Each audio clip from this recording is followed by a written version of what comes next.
Ready to supercharge your Tableau dashboards with real-time data from anywhere? Let's dive into connecting an API to Tableau in just a few simple steps.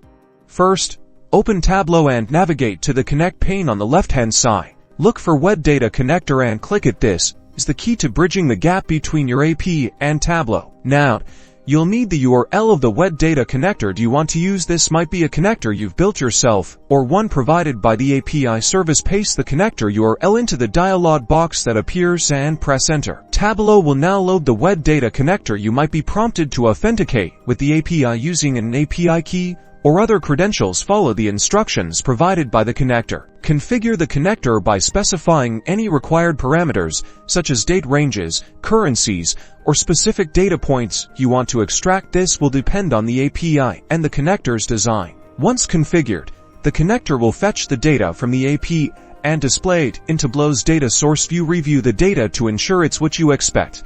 Now, the fun part, drag and drop the fields from the data source onto your Tableau canvas to create charts, graphs, and visualizations. And that's it.